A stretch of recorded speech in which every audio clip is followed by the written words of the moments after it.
Assalamualaikum warahmatullahi wabarakatuh. Perkenalkan, nama saya An Hargiawan, NPM 18734001. Di sini saya bersama partner saya. Saya Aditya Agung Ramadhani, NPM 18734002. Kami akan mempresentasikan mengenai produksi asam sitrat dari molasses dengan fermentasi submerge. Selamat menyaksikan. Pengertian asam sitrat. Asam sitrat termasuk asam organik bergugus trikarboksilik aksid. Menurut tata nama IUPAC, asam sitrat memiliki nama kimia 2-hidroksi 1,2,3 propana trikarboksilik aksid. Secara alami, asam sitrat ini berada pada buah dengan genus citrus seperti contohnya jeruk bali, jeruk lemon, dan jeruk-jeruk lainnya. Asam sitrat banyak digunakan dalam industri makanan, minuman, farmasi, kosmetik, pertanian, dan kimia. Berikut merupakan kegunaan asam sitrat pada beberapa industri, seperti contohnya industri kimia. Dalam industri kimia, asam sitrat digunakan sebagai bahan tambahan dalam antifoam agent, pelembut pakaian, campuran warna tekstil, dan campuran deterjen. Pada industri farmasi, asam sitrat digunakan sebagai bahan pengawet dalam penyimpanan darah atau sebagai sumber zat besi dalam bentuk ferisitrat. Sedangkan dalam industri makanan, asam sitrat digunakan sebagai pemberi rasa asam, antioksidan, dan pengemulsi. Selanjutnya yaitu metode produksi asam sitrat. Selain diperoleh secara langsung dari alam, asam sitrat juga dapat diproduksi dengan menggunakan beberapa metode berikut ini, yaitu yang pertama ada proses fermentasi langsung, yang kedua ada transformasi mikrobial, dan yang ketiga ada proses sintesa enzimatik. Pada pembahasan kali ini digunakan proses yang pertama, yaitu proses fermentasi secara langsung, di mana melibatkan mikroorganisme sebagai aktivatornya. Berikut merupakan beberapa mikroorganisme yang digunakan dalam pembuatan asam sitrat. Yang pertama yaitu ada Aspergillus niger, Penicillium glaucum, Candida olivia, Aspergillus awamari, Hasendula anemona, dan Yorewia lipolytica. Dalam jurnal yang kami peroleh, banyak menggunakan Aspergillus niger. Aspergillus niger sendiri merupakan fungi dari filum Ascomycota yang berfilamen, mempunyai hifa berseptat, dan dapat ditemukan melimpah di alam. Fungi ini biasanya diisolasi dari tanah, udara, tumbuhan, dan koloninya berwarna putih pada PDA 25 derajat Celcius dan berubah menjadi hitam ketika konidia dibentuk. Mengapa banyak digunakan Aspergillus niger dalam proses pembuatan asam asetat ini? Itu karena Aspergillus niger ini dapat menghasilkan lebih banyak asam sitrat per satuan waktunya, dapat memproduksi asam sitrat dari bahan murah hingga menghasilkan rendemen sebanyak 70%. Yang ketiga yaitu mikroorganisme ini tidak menghasilkan mitoksin sehingga tidak berbahaya. Dalam proses fermentasi langsung, pastinya dibutuhkan substrat yang berlaku sebagai bahan baku. Nah, substrat yang digunakan dalam pembahasan kali ini yaitu molasses. Molasses sendiri merupakan byproduct yang dihasilkan dari sisa produksi gula berwarna coklat dan berbentuk cairan kental.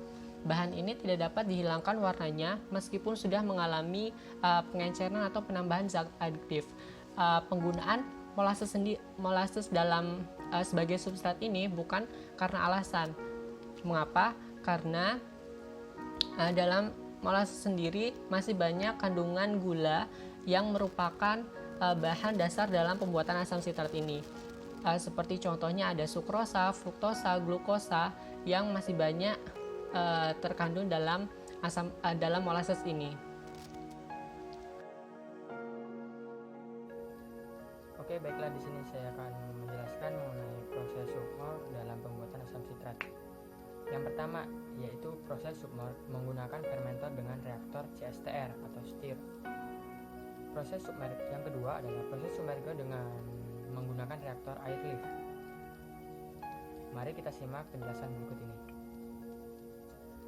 Dalam menggunakan reaktor CSTR atau reaktor stir seperti pada gambar di sini, Proses ini menggunakan fermentor dengan pengaduk yang berfungsi untuk melarutkan oksigen yang terlarut dalam bahan baku sehingga perkembangan jamur yang digunakan dapat berkembang biak dengan baik.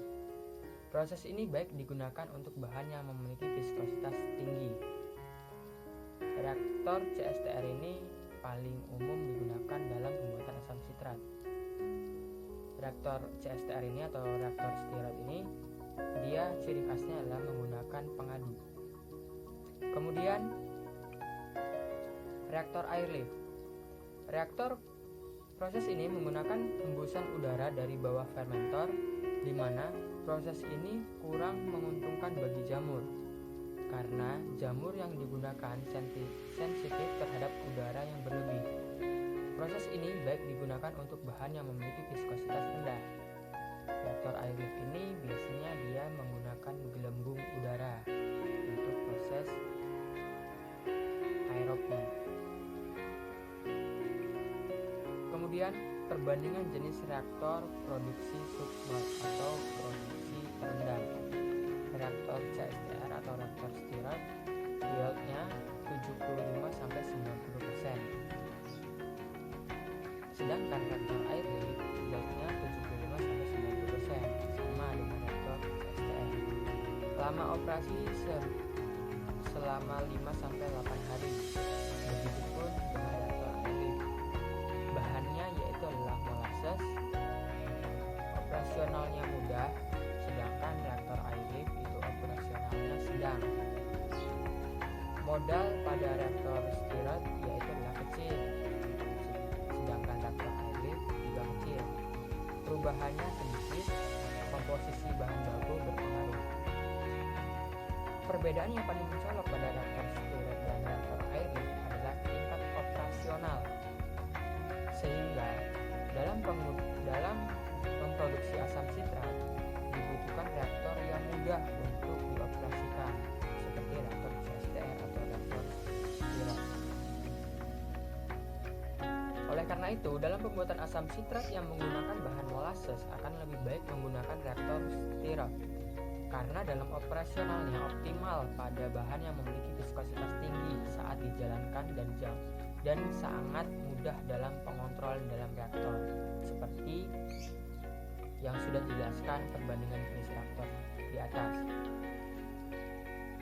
Kemudian yaitulah apabila kita sudah memiliki reaktor CSTR, kita memvariasikan VCO dengan 0, 1, 2, 3, 4% volume substrat menggunakan enzim Aspergillus niger, terus menggunakan molasses steril, kadar gulanya harus 15%. Dalam proses produksi itu harus pH-nya 6, suhunya 30 atau 31 derajat Celcius dengan kecepatan agitator yaitu 200 rpm dengan waktu 7 hari. Kondisi yang berpengaruh dalam proses fermentasi. Yang pertama adalah kandungan gula pada molasses 15-25% larutan gula dapat berubah secara fermentasi. Oleh karena itu, apabila kita memilih bahan molasses, seharusnya 15% atau 25% untuk dalam pembuatan produksi asam sitrat. Tidak boleh kurang dan tidak boleh lebih, karena itu akan berpengaruh dalam perkembangbiakan Aspergillus niger. Sumber nitrogen yaitu adalah amonium sulfat dan amonium nitrat. Trace mineral meliputi Cu, Mn, Mg, Fe, Zn, dan Mo. Biasanya ini terdapat di larutan molasses. Alkohol saat kontaminan logam kelumit tinggi. Aerasi produksi asam sitrat ditingkatkan dengan peningkatan aerasi. Bila pemberian udara dihentikan selama beberapa menit, produksi asam sitrat akan berhenti. Sistem aerasi ini untuk perkembangbiakan Aspergillus niger, karena Aspergillus niger itu adalah mikroorganisme yang aerob. Yang keenam yaitulah proses dimulai pada pH 5 dalam waktu 48 jam. pertama, dan pH akan turun hingga kurang dari 2 karena metabolisme amonium. Yang terakhir yaitu kondisi media. Molasses 15% yang sudah dijelaskan tadi, pH-nya 5, suhunya 30 sampai 31 derajat Celcius, kecepatan agitatornya yaitu 200 rpm, jumlah sporanya 105 sampai 108, waktu inokulasinya 5,5 hari.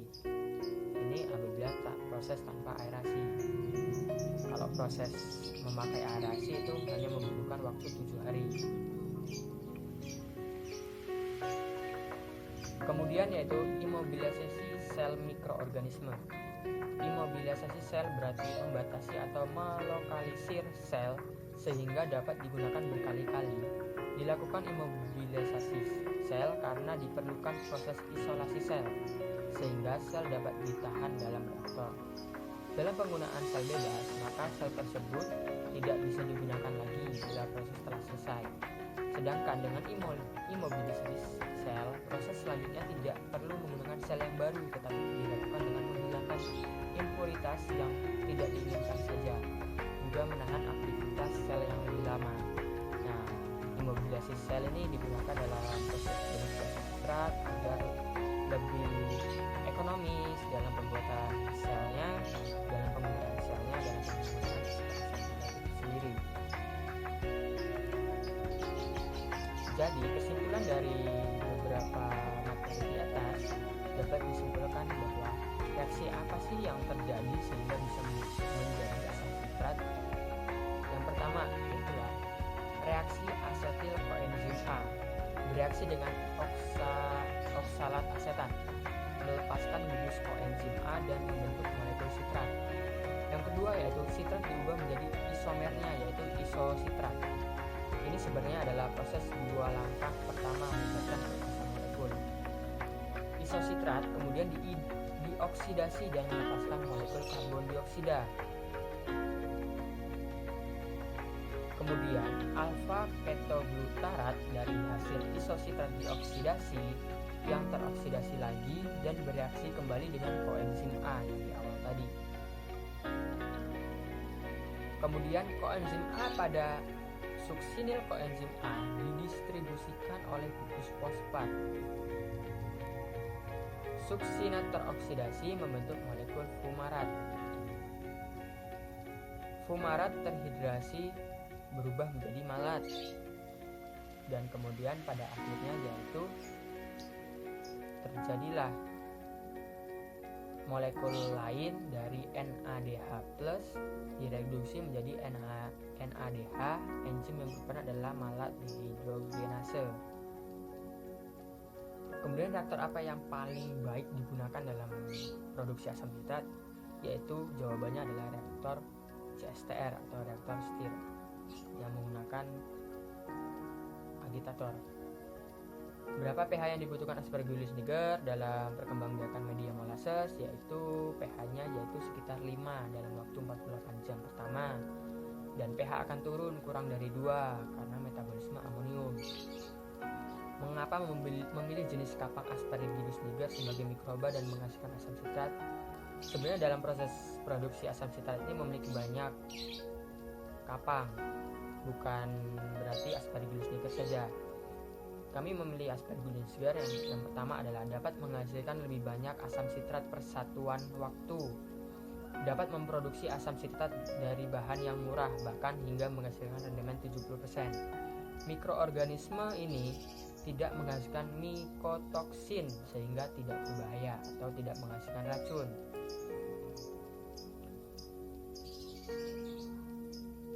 Mengapa sih harus menggunakan molasses dalam perkembangbiakan Aspergillus niger? Karena apabila tidak menggunakan molasses, kita bisa menggunakan media lain. Tapi dalam pertemuan kali ini saya akan menggunakan molasses karena memiliki komposisi tetes tebu itu sangat baik dalam perkembangbiakan Aspergillus niger. Oke, baiklah, itu presentasi dari saya. Apabila ada salah dan Kurangnya saya mohon maaf. Saya akhiri. Wassalamualaikum warahmatullahi wabarakatuh.